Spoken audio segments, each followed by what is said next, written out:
अब कांग्रेस की वाइज सरकार किसको कितने वोट गिरते हुए दिखाई दे रहे हैं प्रदीप जी के हिसाब से? हालांकि ये एग्जिट पोल है, फाइनल आंकड़ा अभी आना बाकी है, नंबर आप बता दीजिए। हाँ। वो आंकड़े हम चाहेंगे फुल फ्रेम में अगर दिखा पाए हमारे दर्शक। अब इन आंकड़ों के जरिए आप समझेंगे कि आखिर जो कास्ट फैक्टर रहा है वो किस तरह से किधर शिफ्ट हुआ है जातियों के हिसाब से। अगर वो आंकड़े आप प्रदीप जी बता पाए, किसको कितना सबसे ज्यादा लिंगायत वोट कहाँ शिफ्ट हुआ है मुस्लिमों का, क्योंकि ये जो 4% मुस्लिम आरक्षण खत्म किया गया बीजेपी की ओर से, मुस्लिम समुदाय ने जेडीएस और कांग्रेस में किसको ज्यादा वोट किया है? मैं कोशिश करता हूं जल्दी सबसे पहले वोकालिगा की ही बात कर लें।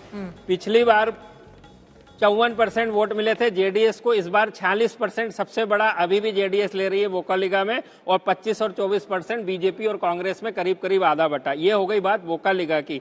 8% डाउन, बहुत बड़ी बात है, 8 परसेंटेज पॉइंट जेडीएस। उसके बाद अब आ जाते हैं लिंगायत वोट के ऊपर। लिंगायत वोट पिछले बार भी 64% बीजेपी को मिला था, इस बार भी बीजेपी को 64% ही मिला है। पूरा इंटैक्ट है, पूरा का इंटैक्ट है। और उससे भी बड़ी बात मैं बता दूं, जगदीश शेट्टियार जी अपनी हुबली धारवाड़ सेंट्रल सीट से हमारे सर्वे में पीछे नजर आ रहे हैं। और आपको पता है गृह मंत्री ने सबसे ज्यादा अपने इंटरव्यू में कम से कम 3 बार ये कहा था कि जगदीश शेट्टार अपनी सीट से हर हाल में हारेंगे। अब मैं सबसे बड़ी बात जो बताऊं, जो रियल गेम चेंजर है कर्नाटक के अंदर है, वो है दलित वोट।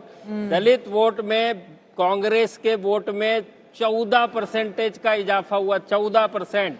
इसमें -4 जेडीएस से, -5 बीजेपी से। बीजेपी ने पिछले बार दलित वोट अच्छी संख्या में लिए थे, एंटी इनकम्बेंसी दूसरे तरफ थी पिछली बार, सिद्धारमैया जी की सरकार थी। बीजेपी की अपनी लोकसभा का इलेक्शन की विक्ट्री 14 की, और उसके बाद ये। जल्दी से जीवीएल साहब आपके पास आते, सुधांशु जी आपके पास आते हुए, सॉरी, अगर हम तटीय इलाके को छोड़ दे जो कि आपका गढ़ रहा है, जहां आप 16 पर 16 मेंटेन कर रहे हैं, बाकी 5 इलाकों में आपको झटका लगा है सुधांशु जी इस एग्जिट पोल पर। अभी सर इसी पे बात कर लीजिए जो थोड़ा सा टाइम बचा है, क्योंकि अगर नतीजे कुछ और आ रहे हैं तो 13 को बात करेंगे उस पे। ये बहुत बड़ी बात है, लिंगायत वोट आपके साथ इंटैक्ट है, जनरल इंटैक्ट है, ओबीसीज इंटैक्ट है, लेकिन क्या मल्लिकार्जुन खड़गे का जादू चला है? क्योंकि हैदराबाद कर्नाटक के इलाके में जहां से वो आते हैं स्वीप करते हुए वो दिख रहे हैं। जो एससी है, जो कुर्बा है, एसटी है, मुस्लिम वोटर है, वो एन मास कांग्रेस की तरफ गया है। क्रिश्चियन वोट भी। सुधांशु जी देखिए, अभी जो आपने बताया समुदाय के हिसाब से कि एससी वोट छिटका है क्या है, परंतु मुझे आपके इसमें एक चीज जो थोड़ी असहज लग रही थी कि बॉम्बे कर्नाटका में जिस ढंग से, या महाराष्ट्र कर्नाटक क्षेत्र जिसको कहते हैं, उसमें आपके सर्वेक्षण में एकदम बीजेपी का राउट दिखाया गया है पूरी तरीके से। हमारी जानकारी के अनुसार जिस प्रकार की स्थिति दिखाई गई है महाराष्ट्र कर्नाटका में, जो बेलगांव के आसपास का क्षेत्र है, वहां पर ऐसी स्थिति नहीं होनी चाहिए। ये हमारा अपना मत है, क्योंकि आपके में बिल्कुल ही इसमें साथ प्रदीप जी जवाब देंगे, लेकिन पहले अपनी बात पूरी कर रहे हैं। तो बेंगलुरु में पिछली बार भी हमारे पास 11 ही सीट थी। बेंगलुरु जो ग्रेटर बेंगलुरु का क्षेत्र है, पिछली बार भी हमारे पास 10 है। एक ही 2018 और 13 दोनों में हमारी स्थिति बहुत बेहतर नहीं थी। नहीं, लेकिन तो एक चीज मेरा ये मानना था जो कि वहां 5 पर रीजन मान सकते हैं कि वो स्थिति में थोड़ा, हाँ, मुझे लग रहा है कि आवाज थोड़ी देर से जा रही है, इस वजह से जो 5 रीजन में कांग्रेस पार्टी बढ़त हासिल करी है। आप कह रहे हैं कि महाराष्ट्र और कर्नाटका रीजन में कांग्रेस पार्टी बीजेपी बेहतर स्थिति में थी पिछली बार, इस बार भी रहना चाहिए था, लेकिन कौन से फैक्टर रहे जिसने बीजेपी के लिए वहां पर सीटों को घटाने का काम किया? मैं देखिए वापस बोल रहा हूँ, पिछले बार सुधांशु जी बॉम्बे कर्नाटका की बात कर लें, 50 सीट आती है। बॉम्बे कर्नाटका में 44% बीजेपी को वोट मिले थे, इस बार 42%।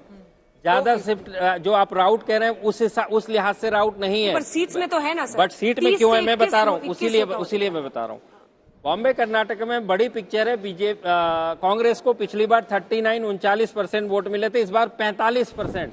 सर यहाँ पे जो सबसे बड़ा शिफ्ट है, वो मेन शिफ्ट जो है मराठा आते हैं यहाँ से। मराठा 8% बहुत बड़ा वोट पॉइंट है। मराठा का वोट शेयर जो पिछली बार बीजेपी को मिला था और इस बार मिला है, उसमें काफी फर्क है। मराठा और दलित प्रदीप जी, एक आर्ग्यूमेंट जो इसके अगेंस्ट जाएगा वो ये है कि सोनिया गांधी का वो रिमार्क जो ट्विटर पर कांग्रेस ने ट्वीट किया, जिसको एक इशू बनाया गया, और वहां पर जमीन पर अगर आप जाएंगे तो मराठा वर्सेस कन्नड़िगा है वहां पर। मुझे भी कई लोग मिले जो कहते हैं कि हमें मराठी गांव, जो हमारे गांव है, वहां कहते हैं कि आप कन्नड़ में बात करो, और कन्नड़ थे जो कह रहे थे कि हम महाराष्ट्र की जो समितियां हैं वो हम पर बहुत हावी होती हैं, नहीं, वो मैं कहती हैं कि आप ये करो। एक बार फिर भी मराठी। क्लियर कर दूं, अभी भी बीजेपी को मराठाओं का बड़ा वोट मिल रहा है। हाँ। लेकिन जो 18 में मिला था, जिसके चलते 30 सीट आई थी बीजेपी की, 50 में से 30 सीट, वो आज की डेट में नहीं मिल रहा है। और दलित वोट जो जेडीएस के साथ स्प्लिट हुआ था, वो आज कांग्रेस के साथ ठीक है, कंसोलिडेट। सुधांशु जी आप जवाब दे दीजिए, उसके बाद अभय दुबे जी फौरन आपके पास आ रही हूँ। उसके बाद सुधांशु जी को शंकर बीच नाथ में जी। रोकना पड़ा था। जी सुधांशु जी, आपको समझ में आ गया महाराष्ट्र देखिए, कर्नाटक एक मैं टेक्निकल बात करता हूं, एक व्यवहारिक। चूंकि हम भी उस क्षेत्र में गए थे, तो जो बात अंजना जी ने कही, ऐसी कई बातें हमसे भी लोगों ने कही। खैर चलिए, वो पॉलिटिकल बात है अपनी जगह, परंतु मैं एकदम टेक्निकल बात कहूं, जो परसेंटेज ऑफ वोट में आपने बताया 2% की कमी और कांग्रेस के परसेंटेज ऑफ वोट में 6% की अधिकता है, तो किसी भी सर्वे में 3% स्टैंडर्ड मार्जिन ऑफ एरर होता है, स्टैंडर्ड डेविएशन। यदि वो 1.5% दोनों तरफ चला जाता है तो यथावत रहती स्थिति। पर यदि किसी एक तरफ 2 और एक तरफ 1 आता है, क्योंकि अब आपने बताया कि 2% वोट घटने से सीटों में इतना भारी बदलाव आ सकता है, तो स्टैंडर्ड मार्जिन ऑफ एरर में यदि हम ये माने कि 2% 3 में से हमारी तरफ आ जाए, तो भारी बदलाव हो भी सकता है। इस सुधांशु संभावना जी। को इनकार नहीं किया जा सकता। सुधांशु जी, पिछली बार कितना % वोट था आपका ओवरऑल? 36, कांग्रेस का 38, फिर भी आपकी सीटें कहीं ज्यादा थी। 104-80।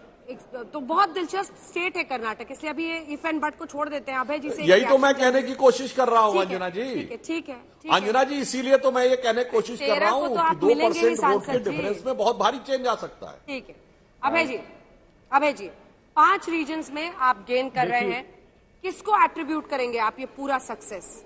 ये भारत जोड़ो यात्रा में जो राहुल जी, शंकरन्ना जी आ रही हूँ, राहुल जी को मतलब सामने रख देंगे ये जीत, या फिर आपके जो वहां पर रीजनल नेता थे डीके शिव कुमार, या फिर मल्लिकार्जुन खड़गे साहब, किसको देंगे जीत का? सिद्धारमैया, या फिर जो देखिए, राहुल दोस्ती जी- हम नहीं तोड़ेंगे वाले वीडियोस लास्ट में किए गए, उससे बहुत फायदा हो गया। अंजना जी, राहुल जी और खड़गे जी हमेशा से सामूहिक नेतृत्व की बात करते हैं। वो ऐसे बांट कर नहीं देखती कांग्रेस पार्टी। लेकिन आज के एग्जिट पोल से ऐसा प्रतीत होता है कि हनुमान जी ने जोरदार गदा खींचकर भारतीय जनता पार्टी को मारा है और चारों खाने चित कर दिया। और ये भविष्य के भारत के लिए संदेश भी दे दिया आज कि आप ही ला रहे हैं आइंदा बजरंग और आज बली से को नहीं बार कर बार। रही है। नहीं, सुनिए ना अंजना जी, मैं कह रहा हूं कि ये हुआ है कर्नाटका में। कर्नाटका का संदेश पूरे देश में जाएगा। आप बसवराज बोम्मई जी की बात कर रहे थे, चुनाव तो प्रधानमंत्री जी ने लड़ा कर्नाटका में, बोम्मई साहब ने कहां लड़ा? और कर्नाटका की जनता के खिलाफ था ये चुनाव। कर्नाटका की जनता लड़ रही थी, हम नहीं कह रहे थे। कर्नाटका की जनता करप्शन के मुद्दे को कह रही थी, प्रधानमंत्री जी ने एड्रेस नहीं किया। मैं आपको हर शो में ये कह रहा हूं, और जो अभी सुधांशु जी कह रहे हैं, बॉम्बे कर्नाटका में उतना नुकसान है जितना दिखाया जा रहा है। क्योंकि हम शो में थे आपके अंजना जी, जब CSDS के सर्वे में आपने बताया था कि कर्नाटक में बीजेपी की जीत होगी, तो 57% लोगों का ओपिनियन था कि नहीं होगी, जब हम आपके साथ स्टॉक एक्सचेंज के प्रोग्राम में थे। तो सारे संकेत इस बात की ओर गवाही दे रहे थे कि भारतीय जनता पार्टी अब दक्षिण के द्वार से बाहर हो गई। आपका इंडिया टुडे का सर्वे देख लीजिएगा, अगर आपने आज चुनाव होते हैं तो लोकसभा में भी आपने बहुत भारी सीटें कर्नाटका में कम बताई थी भारतीय जनता पार्टी को। तो ये सारे संकेत मिल रहे थे।